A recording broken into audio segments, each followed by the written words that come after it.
અને હવે વાત કરીશું ભ્રષ્ટાચાર વિશે। જી હા, તમે જુઓ કે શેના પર ભ્રષ્ટાચાર થઈ રહ્યો છે, તો કે ભાઈ રખડતા શ્વાનના નામે રખડતા શ્વાનની એ સમસ્યા દૂર થાય માટે કોર્પોરેશન પ્રયત્ન કરતી હશે, ચોક્કસ સારી બાબત છે।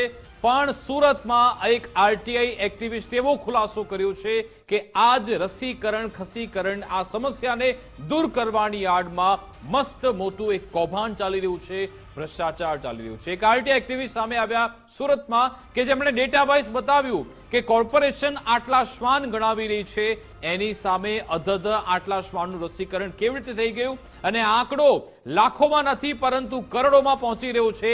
એટલા માટે જ આ બાબતે વાતચીત કરવી જરૂરી છે કે આખરે શું રસીકરણ અને ખસીકરણના નામે લોકોના પૈસાનો આંધળ થયો તો કેટલાકે પોતાના ખિસ્સા ગરમ કરી નાખ્યા છે, એ પણ સમજવાનો પ્રયત્ન કરીશું।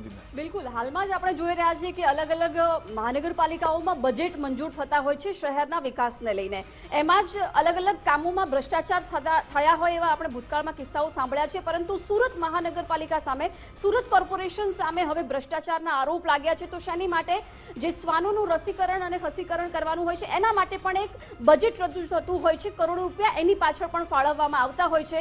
જો કે સુરતના આરટીઆઈ એક્ટિવિસ્ટ દ્વારા ભ્રષ્ટાચારના આરોપ લાગ્યો છે અને કહેવામાં આવ્યું છે કે જે ગુજરાત લોકાયુક્તમાં ફરિયાદ કરી છે, યોગ્ય તપાસ કરવાની માંગ કરી છે। એમના દ્વારા એવું કહેવામાં આવ્યું કે પાલિકાએ વર્ષ 2018 થી 2023 દરમિયાન 33,761 જેટલા શ્વાન પકડ્યા છે, જેની સામે 30,300 શ્વાનનું રસીકરણ કર્યું હતું, જેની પાછળ લગભગ 3.28 કરોડની મસમોટી રકમ પણ વાપરવામાં આવી હતી। જો કે એ જ બાબતને લઈને જાણકારી માંગવામાં આવે છે આરટીઆઈ થકી, જેમાં બીજો જ ખુલાસો થાય છે અને એમાં શ્વાનની સંખ્યા છે માત્ર 2,754 દર્શાવવામાં આવે છે। એટલે વિચાર કરો, આ હજારની સંખ્યા અને ત્યાં હજારોની સંખ્યાની વાત છે, એટલે કેટલો મોટો ભ્રષ્ટાચાર આચરવામાં આવ્યો હોઈ શકે। એટલે કે સીધું કાગળ ઉપર તો દર્શાવવામાં આવ્યું કે લગભગ 30,000થી વધારે શ્વાનનું રસીકરણ ખસીકરણ થયું છે અને 3 કરોડથી વધારેનો ખર્ચો થયો છે, પરંતુ વાસ્તવિક સ્થિતિ કંઈક અલગ જ છે, જ્યાં 3,000ની સંખ્યા શ્વાનની બતાવવામાં આવી છે। એટલે સમજી શકાય છે કે કરોડો રૂપિયાનું બજેટ તો ફાળવવામાં આવે છે, પરંતુ શું ખરેખર વાસ્તવિક ધોરણે એટલા શ્વાનની સંખ્યા સુરત શહેરમાં, સુરત જિલ્લામાં છે ખરી? અને છે તો એની પાછળ જે ખર્ચ કરવામાં આવનાર હોય છે, જે બજેટમાં રૂપિયા મૂકવામાં આવ્યા છે, ખરેખર એ તમામ કરોડોની જે રકમ છે એ ખસીકરણ રસીકરણ પાછળ વાપરવામાં આવે છે કે કેમ? કારણ કે આંકડાઓ કંઈક અલગ જ વાસ્તવિકતા રજૂ કરી રહ્યા છે। બિલકુલ, આરટીઆઈ એક્ટિવિસ્ટ છે સંજયભાઈ ઇજાવા, એ જ આખું આ સમગ્ર મામલો સામે લઈને આવ્યા છે। એમનું કહેવું છે કે જે 5 વર્ષનો જે ડેટા આપવામાં આવ્યો એમાં કહેવામાં આવે છે કે 33,000 જેટલા શ્વાનનું રસીકરણ ખસીકરણ થયું છે, પણ એની સામે જે સુરતનો જે ડેટા સેન્સસ કહે છે એ કહે છે કે ભાઈ 2700 જેટલા શ્વાન છે। તમે જો 2700 શ્વાન, એની સામે 30,000 જેટલું રસીકરણ બતાવવાનો પ્રયત્ન થઈ રહ્યો છે। એટલા માટે જ સવાલ થાય કે આખરે આટલું મિસમેચ કેમ છે, કેમ આટલો મોટો તફાવત છે, અને એ જ સમજવાનો પ્રયત્ન કરીશું। આપણી સાથે સંજયભાઈ ઇજાવા જોડાઈ ગયા છે। સંજયભાઈ, ગુજરાત ફર્સ્ટમાં આપનું સ્વાગત છે।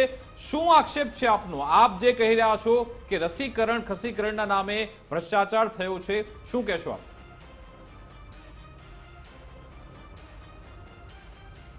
નમસ્કાર વિકાસભાઈ, હવે આપણે કચરા કૌભાંડ, ટ્રેક્ટર કૌભાંડ, એવી રીતે લીંબુ પાણી કૌભાંડ, એવી રીતે ઘણા બધા કૌભાંડો વિષયમાં આપણે જાણકારી અત્યાર સુધી મેળવી લીધી છે। હવે કંઈક નવું આવ્યા છે, હવે જે શાસક પક્ષો અથવા જે અધિકારીઓ એક નવું આખું લાવ્યા છે, ભાઈ શ્વાન કૌભાંડ એટલે કૂતરા કૌભાંડ। એટલે કૂતરા એવી એક વર્ગ છે જે પોતે બોલી નથી શકતા, ભાઈ મારું રસીકરણ થઈ ગયું છે અથવા મારું રસીકરણ બાકી છે અથવા મારું ખસીકરણ બાકી છે, એ કોઈ બોલી નથી શકતા। એટલા માટે આ એક ટાર્ગેટ અત્યારે કૂતરાઓ પાછળ ભ્રષ્ટાચાર કરવા માટેનું લાગી ગયું એવું મને લાગી રહ્યા છે। કારણ કે વર્ષ 2018થી લઈને વર્ષ 2023 સુધીનું આ 5 વર્ષનો જે આંકડો એવું બોલે છે, સુરત મહાનગરપાલિકા દ્વારા જે એજન્સીને નિમણૂક કરવામાં આવેલું છે, જે કૂતરાઓને પકડીને રસીકરણ ખસીકરણ કરીને અન્ય જગ્યાએ છોડવાનું, આ જે એજન્સી દ્વારા 33,700 જેટલા કૂતરાઓને એટલે શ્વાનને પકડી લેવામાં આવેલું છે, જે પૈકી 30,300 જેટલા કૂતરાઓનું રસીકરણ અને ખસીકરણ કરીને છોડી દેવામાં આવેલું છે। તો વાત તો આપણે ગળે ઉતરી ગયેલું છે, કારણ કે મોટાભાગનો આ પ્રમાણેનું કામો થતા હોય છે, પણ એની પાછળ 3,28,00,000 રૂપિયાનો ખર્ચો પણ કર્યું છે। આ મહાનગરપાલિકાનું ડેટા બતાવે છે, જે આરટીઆઈની અંદર મને મળેલું છે।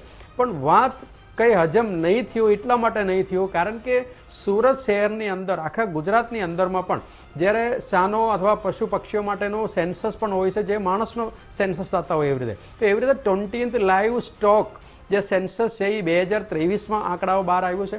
એ આંકડાની અંદર એવું સ્પષ્ટપણે બતાવે છે સુરત મહાનગરપાલિકાનો જેટલા બી વોર્ડ છે એ વોર્ડમાં ટોટલ મારીએ તો 2754 જેટલા શ્વાન અવેલેબલ છે, એટલે કૂતરાઓ હાલમાં છે. એવું જે સરકારના આંકડા, જે ઓથેન્ટિક આંકડા બોલે છે એ આજે પણ લાઈવ છે, આજે પણ આપણને જોવા મળે છે. અને એ આરટીએમાં પણ મને એ વસ્તુ મને આપવામાં આવેલું છે. અને જ્યારે તમે સુરત જિલ્લાની વાત કરો તો સુરત જિલ્લામાં પણ આપણે એ જે સંખ્યા છે એ 18,477 જેટલું સંખ્યા છે. તો એટલે એનો મતલબ એવું થાય છે ભાઈ આખા સુરત જિલ્લાની અંદર 18,000 હોય તો સુરત સિટીની અંદર 2700 વ્યાજબી છે, બરાબર છે. એટલે એમની આંકડામાં કોઈ ભૂલ નથી. અને એ કમ્પેરિઝનમાં આપણે અમદાવાદ હોય કે અન્ય જે જિલ્લાઓની ગણતરી સરખામણી કરવા જાય તો એની અંદર એ પણ આંકડાઓ છે. અમદાવાદની અંદર 41,000 છે, આનંદ હોય તો એમાં 5,000 છે. એવી રીતે અન્ય જિલ્લાઓમાં એવી રીતે આંકડાઓ આપેલું છે. એટલે એના સરખામણીમાં સુરત સિટીની અંદર અથવા જિલ્લામાં જે સેન્સસમાં બતાવેલો જે આંકડો છે એ આપણે ઠોસ માની શકાય, પરફેક્ટ માની શકાય. તો પછી 18,000 સુરત જિલ્લાના માની લો અને સુરત સિટીના 10,000 નો ડિફરન્સ નહીં. કેટલો આવે છે ડિફરન્સ? હા, સુરત સિટીમાં 2700, હા 2700 આવે છે, એટલે 3,000, એટલે 15,000 નો ડિફરન્સ આવે છે.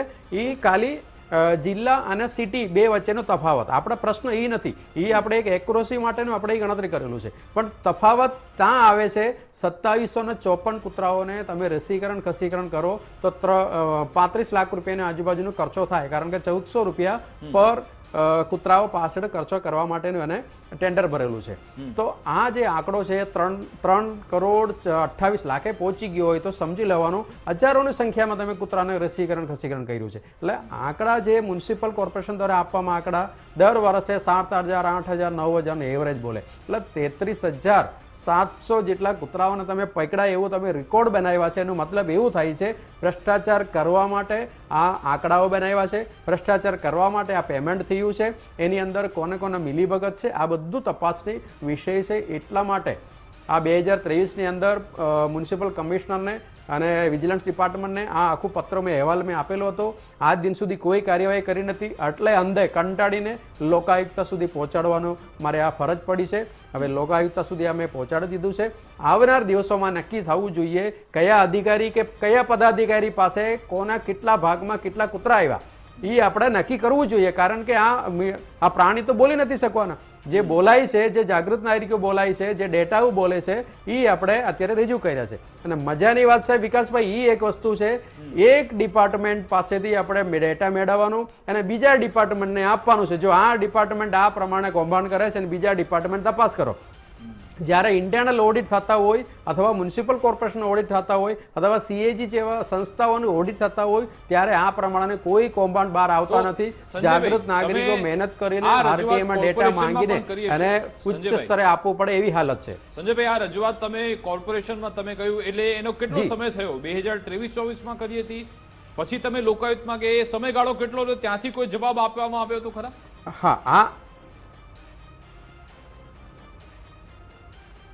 હા, મેં સુરત મહાનગરપાલિકામાં આ જે મામલો છે એ 25/10/2023ના રોજ મેં આપવામાં આવેલું છે. એ મારી પાસે પત્ર છે જે મહાનગરપાલિકામાં આપવામાં આવેલો પત્ર છે.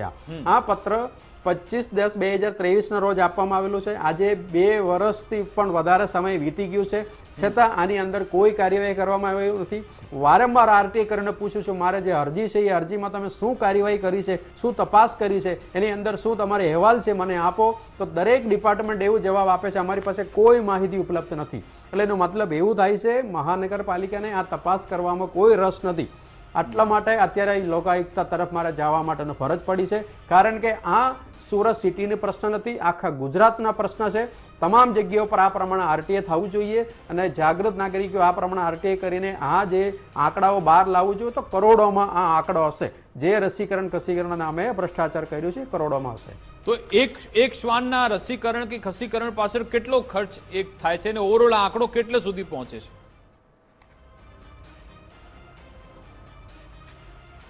એક શ્વાનના રસીકરણ ખસીકરણ પાછળ જે મંજૂર થયેલો જે રકમ છે એ 1403 રૂપિયા છે એક મંજૂર થઈ ગયેલા રકમ. ભાઈ એક કૂતરાને તમે પકડો, રસીકરણ ખસીકરણ કરો, એને પાછા છોડો આના માટે.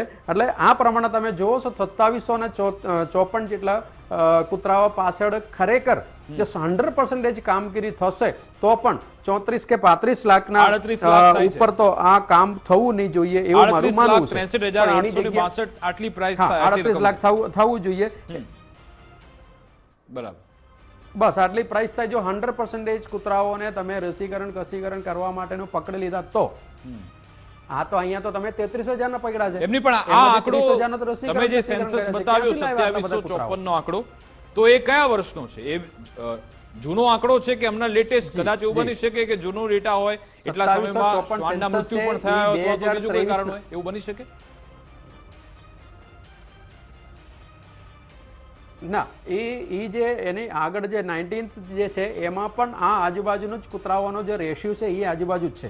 અને 20th નું જે અત્યારે મેં પબ્લિશ કરવામાં આવેલું છે એની અંદર પણ એ સેમ ટુ સેમ જ છે. એટલે 2754 છે એ ઓથેન્ટિક આંકડો છે. અને કોઈ અધિકારી મને એવું જણાવવામાં આવ્યું, એવું કે પેપરવાળાને કોટ આપવામાં આવેલો હતો કે જ્યારે શ્વાનને જે ગણતરી કરવા માટે સેન્સસ કરવા માટે ગયા હોય ત્યારે કૂતરાઓ કદાચ ગાડી નીચે સૂતા હોય એટલે એ ગણતરીમાં ના આવ્યા હોય. તો આવા પણ કમેન્ટ અધિકારીઓ કરે છે.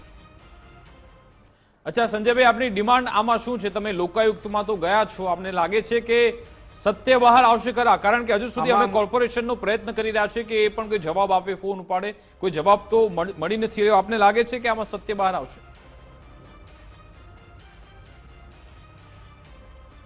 સત્ય બહાર તો આવશે, કારણ કે આ ડોક્યુમેન્ટ થઈ ગયેલા વસ્તુઓ છે, આ પુરાવા બની ગયેલા વસ્તુઓ છે. આ ઓલરેડી મહાનગરપાલિકામાં અવેલેબલ છે, આરટીઆઈ એક્ટિવિસ્ટ તરીકે મારી પાસે અવેલેબલ છે. અત્યારે આ ફરિયાદ જ્યાં જ્યાં કરી છે ત્યાં બધી આ ડોક્યુમેન્ટ અવેલેબલ છે. અને સાથે સાથે અત્યારે લોકાયુક્તામાં પણ આ ડોક્યુમેન્ટ મેં સબમિટ કરી દીધું છે. એટલે એનો મતલબ એવું થાય છે આવનાર દિવસોમાં કે આ ગવર્મેન્ટના સેન્સસ ખોટું છે. આપણી સાથે નેન્સીબેન શાહ જોડાઈ ગયા છે, આરોગ્ય સમિતિના ચેરમેન છે અહીંયાના, એમની સાથે વાત કરીએ. નેન્સીજી, આપનું ગુજરાત ફર્સ્ટમાં સ્વાગત છે. બેન, આ એક મામલો સામે આવ્યો છે, આરટીઆઈ એક્ટિવિસ્ટ લઈને આવ્યા કે જે રસીકરણ ખસીકરણ થયું છે એમાં ભ્રષ્ટાચાર થયું છે. જો તમારી પાસે 2700 શ્વાન જો ડેટા બતાવી રહ્યો છે તેનો રસીકરણનો ખર્ચ 38 લાખ થાય છે, પણ ઓન પેપર 3 કરોડનો ખર્ચ બતાવવામાં આવ્યો છે. આવો વિરોધાભાસ કેમ? જે બી આરટીઆઈ વાળા ભાઈ છે એમણે ક્યારે ડેટા માંગ્યો અને શું મળ્યો એ ખ્યાલ નથી, પણ મને એવું જાણ થઈ છે અમારું બજેટ બોર્ડ ચાલ્યું એમાં કે એમણે કોઈ ડેટા લીધો જેમાં 2700-2800 શ્વાન બતાવવામાં આવ્યા છે સેન્સસ પ્રમાણે. તો એ સેન્સસ ક્યારે થયો એનો ખ્યાલ નથી, પણ જ્યારે બી થયું, આપણે જ્યારે સુરતની પોપ્યુલેશનની બી વાત કરીએ તો ખરેખર 80 લાખ સુધી પહોંચી છે. જે સેન્સસ 2011 છેલ્લો થયેલો એ પ્રમાણે 50% પણ નથી બતાવતું. એવું જ આ શ્વાનનું છે કે આપણી ગણતરી પ્રમાણે હજી તો આપણે એક સેન્સસ નવું કરાવવા માટે ટેન્ડર બહાર પાડવાના છે, પણ સુરત મહાનગરપાલિકા જે પ્રમાણે કામ કરે છે એની ગણતરી પ્રમાણે 30,000 જેટલા શ્વાન છે સુરત મહાનગરપાલિકામાં. અને જ્યાંથી જેવી બી રીતે ફરિયાદ આવે આપણે એનું રસીકરણ ખસીકરણ કરતા જ રહીએ છીએ. અને અમે તો છેલ્લા 5 વર્ષમાં 55,542 જેટલા શ્વાનનું રસીકરણ અને ખસીકરણ કર્યું છે. અને એ જ અમારો ડેટા છે, એટલે એમાં ભ્રષ્ટાચારની કોઈ વાત આવતી નથી. ચલો, એ તમારો વેલિડ પોઈન્ટ છે, માની લઉં છું નેન્સીબેન, પણ શું એ તપાસ થશે ખરા? મામલો સામે આવ્યો છે, જો દાવો થતો હોય કે ભાઈ કરોડોની વાત છે અને એટલા ખર્ચા કદાચ નથી થયા, તપાસ તો થવી જોઈએ કે આપણે એને સ્વીકારતા જ નથી, કોઈ તપાસ કરવા જ નથી માંગતા? અમે એમની લેટર હજી વાંચ્યો જ નથી. આરટીઆઈ એમણે જે કરી, એમને જે જવાબ મળ્યો હશે એ જિલ્લા પંચાયતમાંથી હોઈ શકે, કારણ કે આપણું સેન્સસ નહીં. એમણે કહ્યું કે 2023માં બધી રજૂઆત કરી ચૂક્યો છે ને પછી લોકાયુક્તમાં એ મામલો લઈ ગયા. 23માં રજૂઆત કરી ચૂક્યા છે આ ડેટા સાથે. એ જોઈને અમારા શાસકો સાથે, મેયરશ્રી સાથે વાત કરીને એવું લાગશે તો તપાસ બી સોંપીશું, જેમાં તપાસ આપવામાં કોઈ વાંધો નથી. પણ હાલ પૂરતું અમને એવું લાગતું નથી કે કોઈ ભ્રષ્ટાચાર થયો હોય. તે છતાં એ અમને કોઈ વસ્તુની જાણ કરશે તો અમે આગળ એમાં કાર્યવાહી કરશું. બિલકુલ બેન, તમે ફોન લાઈન પર જોડાયેલો આપણી સાથે આરટીઆઈ એક્ટિવિસ્ટ સંજયભાઈ જોડાયેલા છે. સંજયભાઈ, એમનો વેલિડ પોઈન્ટ એ છે કે 2011માં જો વસ્તી ગણતરી થઈ એના ડેટા પ્રમાણે તમે ગણવા જાઓ તો ઓછો ડેટા હોઈ શકે છે. એ પછી મિસમેચ થાય એ બાબતે શું કહેશો? એવું કહી રહ્યા છે કોઈ ભ્રષ્ટાચાર નથી અને ડેટા તો જૂનો છે સેન્સસ વાળો. બિલકુલ બિલકુલ વિકાસભાઈ, વિકાસભાઈ બિલકુલ વાત સાચી છે. એ 2011માં થયેલું સેન્સસ છે અને આજે આપણે 2025માં જીવી રહ્યા છે. પણ આ જે 20th લાઈવ સ્ટોક છે એ 2023માં 11મા મહિનામાં બહાર પાડ્યું છે. એટલે આ બેનને આ વસ્તુનો ખ્યાલ ના હોય. આ જે લાઈવ 20th લાઈવ જે સેન્સસ છે એ ક્યારે બહાર પાડ્યું છે, એની અંદર આંકડા શું બોલે છે એ એમને ખ્યાલ ના હોય. એટલા માટે એ આ પ્રમાણે વાત કરે છે. એમને પણ કમ્પ્યુટર સામે બેહેલા હોય તો 20th લાઈવ સ્ટોકનો ગૂગલ પર લખીને સર્ચ મારીને વેબસાઇટ ઉપરથી એ મેળવી શકે છે. ખાલી 2 મિનિટની અંદર એમને જોવા મળશે. સરકાર દ્વારા જાહેર કરવામાં આવેલા 2023માં, આ આપણે 2026 છે, એટલે 3 જ વર્ષ થયા છે. 3 જ વર્ષમાં કઈ 2700 જે કૂતરા છે એ 30,000 ના પહોંચે. 2754 કૂતરાઓ 3 વર્ષમાં કંઈક 30,000 ના પહોંચે. પણ છતાં આ જે વાત તો આપણે 26ની તો કરતા જ નથી. આપણે તો આ 2023ની જ વાત કરીએ છીએ. આ 2018 થી લઈને 2023 સુધીની જ વાત કરીએ છીએ. અને આ બેન એવું કહેતા હોય તો મારી જે ફરિયાદ છે 2023 નો ડેટા છે, 11 વાળો નથી. એટલે 2023 માં 2700 આંકડો બતાવ્યો છે. હા, વાંધો નહીં. તો એમને મળીને હું લેટર લઈ લઈશ અને એમણે ક્યાંથી આ ડેટા મેળવ્યો એ બી અમે તપાસ કરી લઈશું. પણ અમારા મુજબ ખરી વાત એ છે કે 27,000 થી 30,000 શ્વાન છે સુરત શહેરમાં. બસ એ જ અમારી આશા છે કે આમાં તપાસ થાય, દૂધનું દૂધ અને પાણીનું પાણી થાય. આભાર નેન્સીબેન, અમારી સાથે જોડાયા, વાતચીત કરી. અને સંજયભાઈ, આપનો પણ ખૂબ ખૂબ આભાર. અને આપણી સક્રિયતા, આપ જે દમખમથી તમામ મુદ્દા ઉઠાવો છો એના બદલ પણ આપને અભિનંદન. તો અહીંયા જે વાત થઈ રહી છે કે રસીકરણ ખસીકરણના નામે ભ્રષ્ટાચાર કરવામાં આવી રહ્યો છે. અમે શાસક પક્ષ સાથે સંકળાયેલા લોકો સાથે પણ સંવાદ કર્યો, જેમણે મુદ્દો ઉઠાવ્યો તેમની સાથે પણ વાત કરી. એટલે ક્લિયરિટી આવી જરૂરી છે. હજુ પણ આમાં ઘણી બધી ગડમથલ છે. જોઈશું કે તપાસ બાદ શું બહાર આવે છે. પણ એક વાત નક્કી છે કે જો આ રીતના સવાલ ઉઠી રહ્યા છે, તપાસ તો થવી જોઈએ. કારણ કે આ આપણા પૈસા છે, પ્રજાના પૈસા છે, નહીં કે અધિકારીઓ પોતાના ખિસ્સાને આપી રહ્યા છે.